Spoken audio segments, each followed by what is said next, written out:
अहिल्यानगर जिल्ह्यातील बनावट दिव्यांग प्रमाणपत्राबाबत आम्ही आतापर्यंत 2 व्हिडिओ केले। बोगस आंधळे पांगळे, सरकारी नोकरीचा नवा नगरी फंडा आणि बोगस दिव्यांगाची लढ पेटली, 10 जणांना अटक या थंबनेल खाली ते व्हिडिओ केले होते। त्यानंतर सरकारी यंत्रणेत खळबळ उडाली होती। एकट्या नगर जिल्ह्यातील तब्बल 254 दिव्यांग कर्मचाऱ्यांवर प्रशासनाला शंका होती। दिव्यांग मंत्रालयाचे सचिव तुकाराम मुंढे यांनी 5 महिन्यांपूर्वी दिव्यांग तपासणीच्या राज्यभरातील सगळ्या सरकारी विभागांना सूचना दिल्या होत्या। त्यात नगरमधील हे 250 जण शंकास्पद आढळले होते।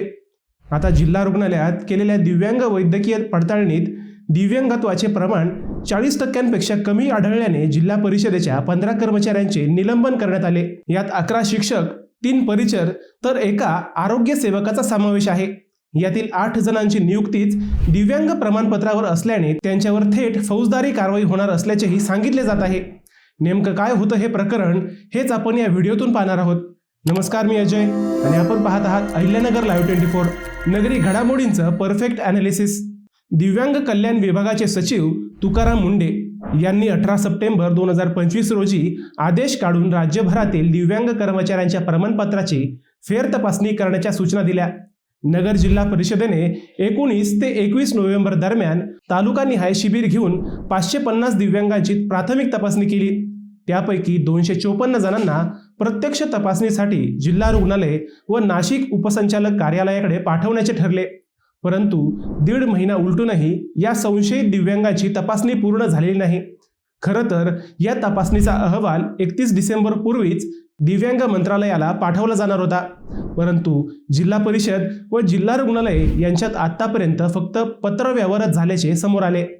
त्यानंतर आमच्यासह वेगवेगळ्या माध्यमांनी बातम्या लावल्या आणि अखेर बोगस दिव्यांगांवर कारवाई सुरू झाली। अपंगाच्या पडताळणीबाबत राज्य पातळीवरून दिव्यांग विभागाचे सचिव मुंडे यांनी तपासणीचे आदेश काढल्यानंतर नगर जिल्हा परिषदेने तालुकानिहाय शिबिरे घेऊन दिव्यांग कर्मचाऱ्यांची तपासणी केली।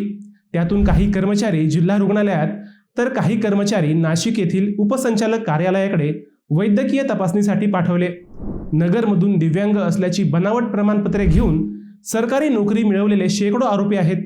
आज ते राज्यभरातील वेगवेगळ्या शासकीय विभागात नोकरी करत आहेत। हे सगळं धक्कादायक आहे।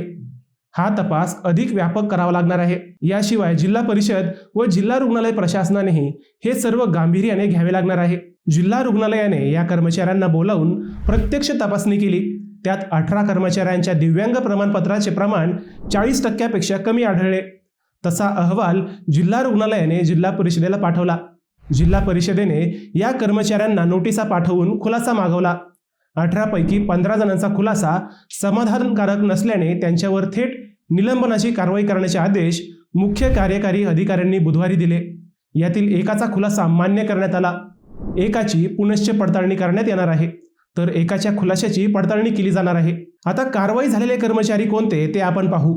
समाधान घुगे, आरोग्य सेवक, कर्णबधीर व कायदेशीर कारवाईस पात्र। सुनील वाघ, मुख्याध्यापक, कर्णबधीर। प्रभाकर चोखंडे, परिचर, अस्थिव्यंग।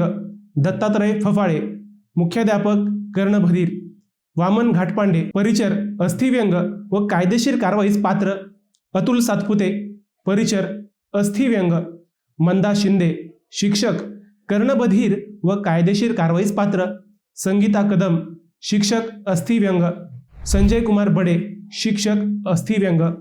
वर्षा अकोलकर, शिक्षक, कर्णबधीर व कायदेशीर कारवाईस पात्र। पुष्पलता खेडकर, शिक्षक, कर्णबधीर व कायदेशीर कारवाईस पात्र। सतीश लगड, शिक्षक, अस्थिव्यंग। सागर मोरे, शिक्षक, कर्णबधीर व कायदेशीर कारवाईस पात्र। विनयकुमार वाडेकर, शिक्षक, अल्पदृष्टी व कायदेशीर कारवाईस पात्र। संतोष लष्करे, शिक्षक, कर्णबधीर व कायदेशीर कारवाईस पात्र। आता या 15 जणांचे निलंबन झाले, परंतु नाशिक आरोग्य उपसंचालक कार्यालयात तपासणी पाठवलेल्या 41 प्रमाणपत्रासह नगरच्या जिल्हा रुग्णालयातील तपासणीला गैरहजर असणाऱ्या 18 जणांना पुन्हा तपासणीसाठी पाठवण्यात येणार आहे।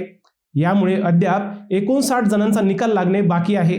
मित्रांनो, तुम्हाला हा विषय कसा वाटला हे आम्हाला कमेंट करून नक्की कळवा। शिवाय व्हिडिओ आवडला असेल तर चॅनलला सबस्क्राईब करून व्हिडिओला लाईक करायला विसरू नका। पुन्हा भेटूयात नव्या विषयावर, तोपर्यंत सप्रेम नमस्कार।